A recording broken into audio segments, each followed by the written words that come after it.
Ananya here. Thank you so much, Harish. And thank you for everyone who's joining today. And I'm so excited for our first speaker.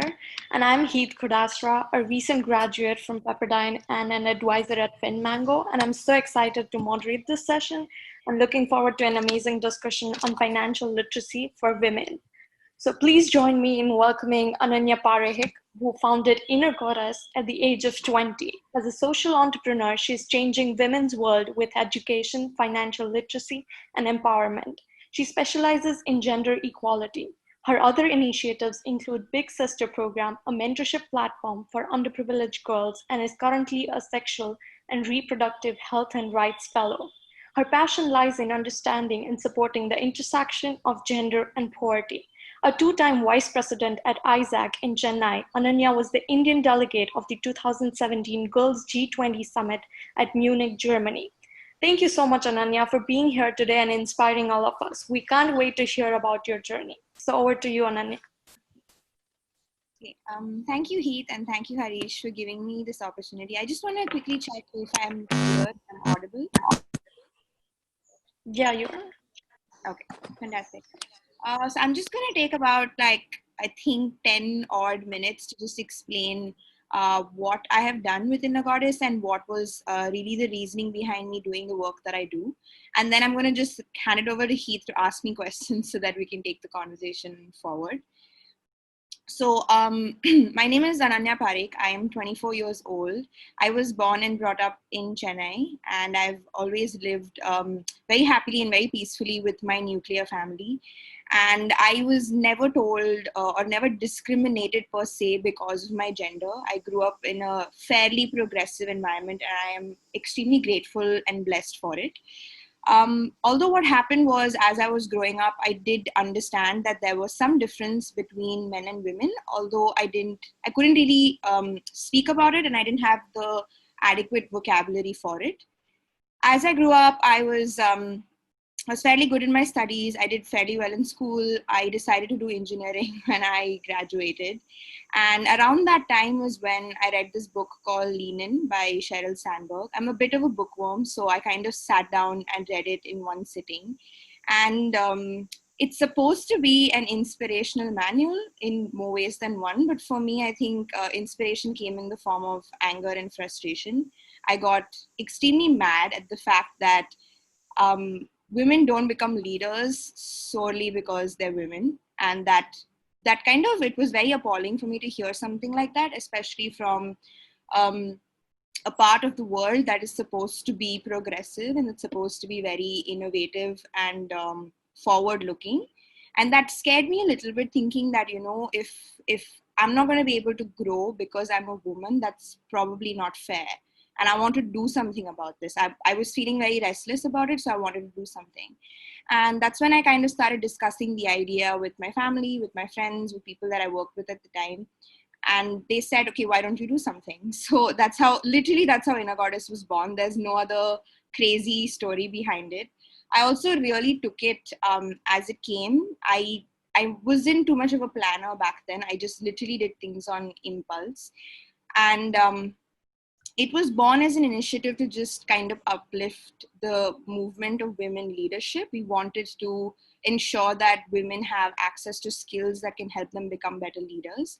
And what we understood over working on that, in that aspect, for about a year, was a lot of women came to us and said, I will figure out the rest, just teach me how to manage my money, or help me understand how finances work in a system of a home run business, or I am a homemaker and I feel like I need to leave my husband because he's not treating me well, but I don't have a financial source. I don't have an income. So what do I do? And we recognized the common theme amongst all their issues, or all the kind of problems that they flagged with us. And those were all financial for most part, or they were relevant to finance in some way. And that's when we recognize that financial literacy is a problem in India. It kind of affects, illiteracy is a problem in India, and it affects everyone. But we also understood that it affects differently, and it affects women disproportionately, because of the fact that we, as women or other marginalized communities, don't get access to opportunities as much as other parts of society do. And financial illiteracy kind of throws a punch in a way that you really can't expect, and it's not so much, it doesn't manifest in the same way for the same kind of people. It's different. It For someone in a lower income group, financial illiteracy looks very different from someone who's, let's say, coming from a more urban bred background. And that's when we recognized that financial literacy is something that we wanted to work for. We took that pivot. It was a fairly difficult pivot to take, given that financial literacy is a topic that requires some degree of expertise. And I battled with that concept for a little while because I don't have a finance degree. I'm not particularly a finance expert in that sense. And it took me at least, I think, about 6 to 8 months of running workshops or speaking to women with different stories to understand that maybe that's the key. The fact that I don't have a finance degree should be my biggest selling point. It should be what I use to actually inspire women to kind of start figuring out their finances, because you don't need to be a finance expert to be able to manage your personal finance. And when I say that to women, I used to think that this would backfire. I used to think that, maybe people won't trust my organization and my team. But they've actually come around and said, you're so right. You don't need to be a finance expert to manage your own money. You don't need to be a math genius.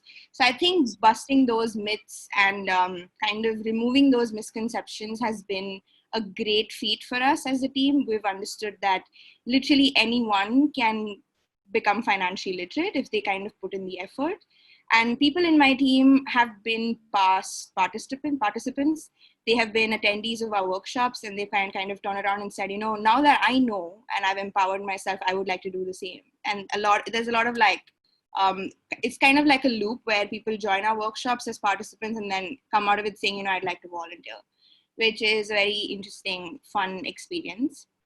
I'd like to cite one specific story of a 15-year-old volunteer who had joined our team for an investment workshop. She was actually someone who had obviously no clue about investment, given that she was only 15 years old. She was barely even interested in finance.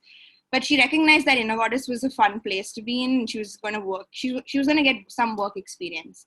So she joined it and she helped us conduct that investment workshop. It was specifically on mutual funds. And she turned around after the workshop and said, in the course of planning this workshop, which has taken about 3 months, I have kind of inspired my 80-year-old grandmom. And because she is a major and she has access to her documents, she's created a profile on an investment platform, and I'm helping her, invest in mutual funds. And we're splitting the income halfways, given that I have the knowledge and she has the capital. And I said, you're just 15 years old. That is such a fantastic story, right? I mean, I wasn't doing anything like that when I was 15. But she was mindful enough to understand that maybe I don't have the capacity right now because I'm not 18 years old yet. I'm not a major. But my grandmom is, and she wants access to money, and so do I. So I'm just going to figure it out. And she did. It was a really interesting story. That's So so inspiring. yeah, so that was, I think, the work that we do, the kind of work that we try to do at Inner Goddess. We do it in the means of workshops and trainings, but we've also started focusing on advocacy campaigns. We've also started kind of spreading awareness on why financial literacy can be made a little separate for women, because it affects women a little disproportionately. And that's given us a little more understanding ourselves into how we need to tailor our content accordingly as well. So that's a little bit about Inner Goddess and my journey with it. Feel free to ask me any questions so I can take it forward. Yeah, I think that was just amazing. It inspired me, and these stories just touched my heart. But I would want to add on if you could share a little bit about your program with the Big Sister program and how you're kind of empowering underprivileged girls and using financial literacy. Okay. So I think Big Sister program was born out of me checking my privilege. I think I did everything I did at Inner Goddess because I had access to mentorship. I was given access to platforms where I can converse in this language, I can speak English, I can travel, and I can meet people who can give me, some sort of guidance. In fact, just to kind of ensure that I stay on track. And while I did that, I was also volunteering at an orphanage. I generally like to volunteer my time. I've been doing it since I was, I think, 15 years old. So it's become a little bit of a habit. And it's this orphanage in Chennai, and it's an Islamic institution just for women. And it was it's actually a very nice place. It's built very well. It houses about 300 350 girls, and I would just go hang out with a bunch of them from high school, and they were so curious. They are so curious, and they're so attentive. They'd ask me questions. I mean, they would get the basic stuff out of the way. They'd ask me things about like my boyfriend, or what I'm doing in my free time, or what kind of movies I watch. But after those more or less trivial conversations got over, they would start asking me about my future and what I've planned, and how I decided to study what I did, or how I decided to run a business. What does it take? How much money would you need? And they had very specific questions, and I noticed a bunch of them even taking notes. They were actually sitting down and understanding how they could apply this in their lives. When I recognized that, oh my God, maybe they need mentorship as well. They would flourish under mentorship. And they don't have to go too far to seek it. It's literally in the city. It's literally there. Like, women like me just have to kind of step into that place and sit down with them for about 2 3 hours every weekend, and they're going to be good. That's why it's called the Big Sister program, which is literally women who are a little bit older than them, kind of teaching them about what life is effectively. And we do a very specific matching process. We kind of understand people's skill sets and their interests, and then match them accordingly. So I had a beautiful cohort of about 80 girls, 80 women in Chennai, who a lot of them happen to be my friends and my colleagues. They kind of just decided, yeah, I'm going to take 2 hours out of my weekend. It's not so bad. I can definitely do it. It's within my reach. So that's how the program was created. In the curriculum that we kind of use to facilitate these sessions, because they're one-on-one, we incorporate digital and financial literacy, because we do want girls to understand that regardless of where they come from, regardless of their current socioeconomic condition, we just want to tell them that that can change. And there are tools available and instruments available in this country and in this economy that they can use to their advantage. And also that entertainment and social media go hand in hand for sure, but there are also ways to get opportunities on social media, and it's also important to stay safe on it, given that they don't have adequate assistance in terms of like parental support, right? They don't have figures who they can look up to. So we try to replace that a little bit. We try to give them and cushion their questions in that sense, which is why we also assume that safety is also something we need to speak about. And that's what kind of led me to my next job, because I recognize that young teenage girls want to speak about their futures for sure, but they're also going through significant biological and physical changes which they're not able to understand. And at least I had the privilege of having parents who would freely talk about this at home. But I know so many people who don't get that lecture, or who don't get adequate information. So then we've also incorporated sexual and reproductive health rights, which is talking about sex and talking about how all three things kind of can intersect in a way. Your socioeconomic condition says a lot about sanitation and hygiene, and how can you access the right products or access the right kind of mechanisms to stay healthy and to stay safe. So that kind of is the Big Sister program. Wow, that's just amazing. Like how a mentorship program can be so life-changing for so many girls, and especially those in the underprivileged area. So maybe I would want to ask you some things about, like we see that there are so many financial challenges specific to women. And do you think there are some financial missteps that women often take and which they should try to kind of avoid? That's a great question. Thank you. I think I wouldn't. I would try not to generalize, because I do understand that, like I said, this concept of illiteracy manifests differently for different people, and there are so many different ways that causes that problem. Right? It's because you could be from a specific background. It has a lot to do with sometimes even caste, in terms of how your family's been perceived. If you've inherited debt, not a lot of people create their own debt in their own lives. They sometimes even inherit it. So it would be different. But I think generally I would just request, if young girls are watching this, or if people know young girls, they should tell them to start thinking about their finances early. It really helps when we teach younger women. When I say young, I mean adolescents. to start thinking about how marriage or starting a family or getting an education or buying a house can be emotional decisions, can be really exciting decisions, and can be positive and negative, but they're also financial decisions. They're also big steps that you need to take or that you end up taking in terms of your finances. So I think that's something that young girls should keep in mind. They should be mindful about that as soon as possible. Have we lost Heat by the way? Okay, she's back. Okay. Yeah, sorry. Yeah, definitely. That's really interesting, your insights on that. Something that I read in one of your articles was that you believe women face gender inequality issues very early in their life due to societal constructs and socioeconomic structures.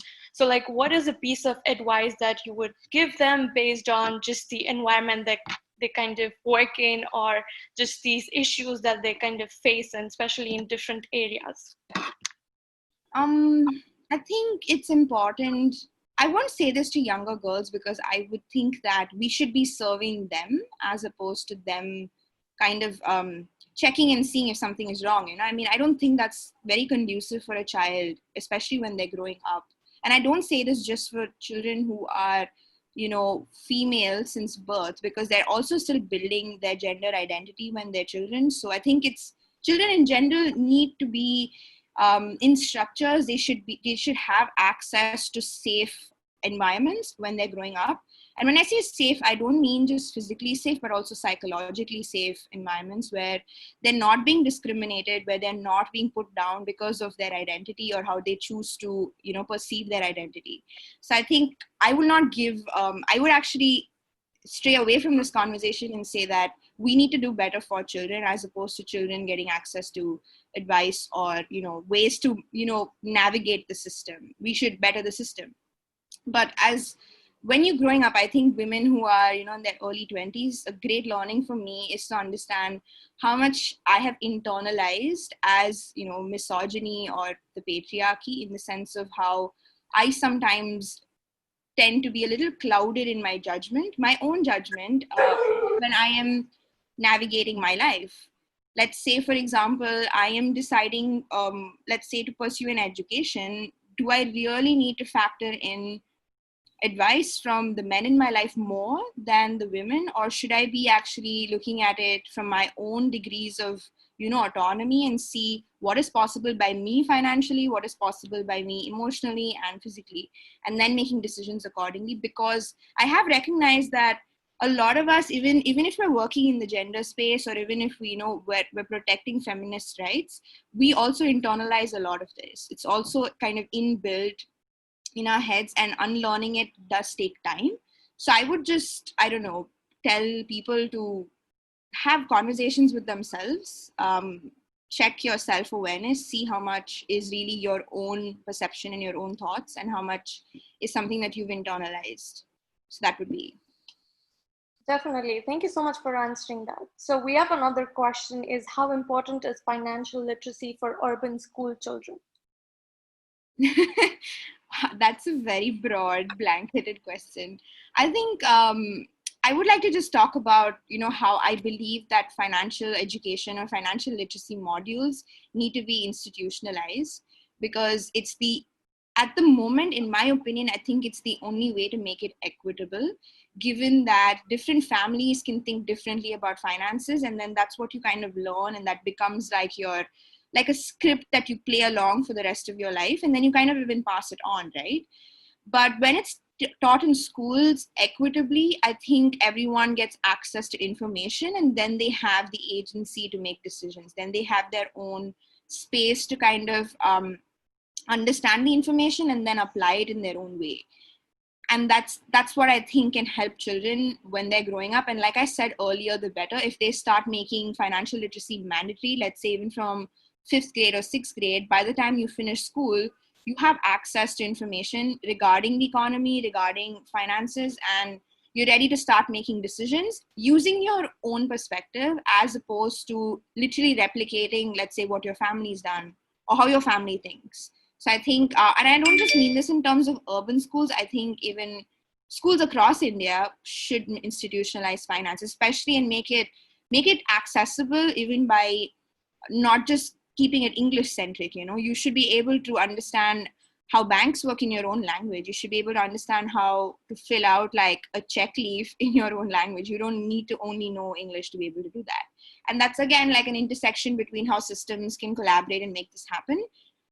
But that would be my take on that in terms of that question. I hope it answers that person's question. Yeah, of course. Yeah, and something else that we were thinking on is students' loans. And so students' loans typically affect everyone, but I think it affects women in a really different way. So what's your take on that? Or how does it affect them differently?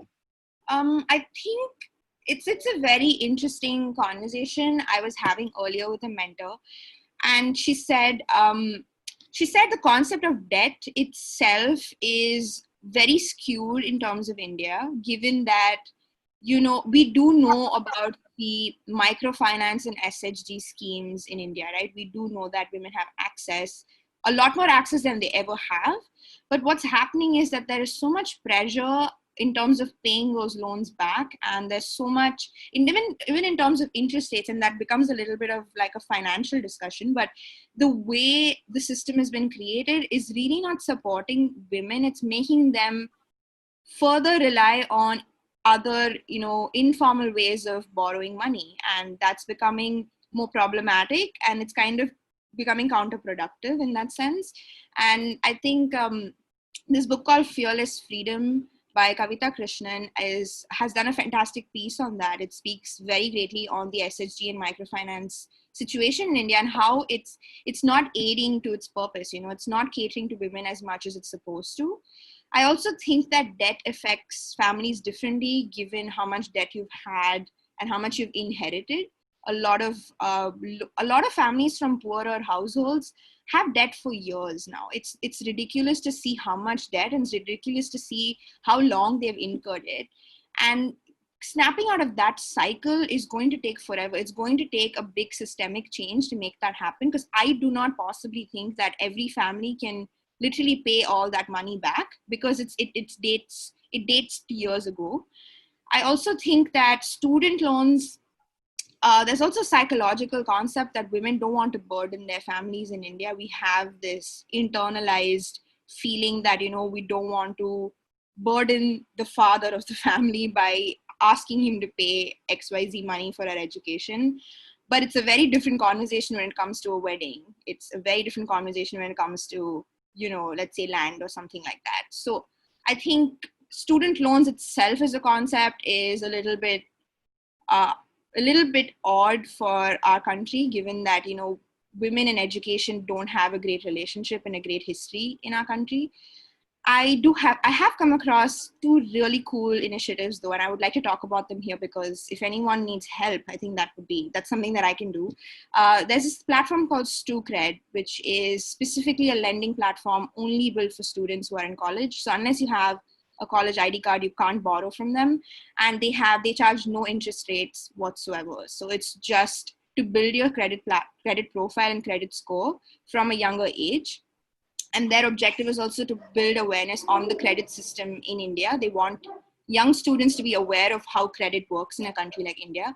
And it's a fantastic platform. It's super accessible. They don't have any limits per se. So I think everyone who's a student can definitely check out StuCred. There's also something called Finwego, and it's also from Chennai. I'm very biased towards Chennai-based startups. I'm sorry. Finwego is created specifically to aid families that are trying to access credit for their children's education, not necessarily in the formal ways of paying school fees. Maybe they're able to do that, or they've received some concession on that front. But in terms of elements that are relevant to a child's school life, like access to tuitions or access to books, bags, stationery, etc., Finwego tries to create loans and specific schemes just for families like that, which I think is fantastic, and they're directly catering to a debt problem that would help families feel a little bit freer about education, maybe even open up their minds to giving their children more access to education. So I think these two platforms are super cool in that sense. Yeah, thank you so much for sharing about those platforms. Definitely a lot of participants would benefit from that. And one last question that we had was, what is your future vision for Inner Goddess? That's such a horrible question to ask in the middle of a pandemic. So I think there are two wishes or two goals. In fact, I don't like calling them wishes because then they become a little far-fetched. But I think two goals that I have for Inner Goddess are definitely, one is definitely to take this institutionalizing project to institutions. We want to be able to appeal to finance institutions or even the HRD ministry and say, hey, why aren't we mandating financial literacy yet? Why isn't it put in the curriculum? And I also do that on the comprehensive sexuality education curriculum as well. So I know that advocacy takes a while. So that's why it's a goal and it's going to take me some time for sure.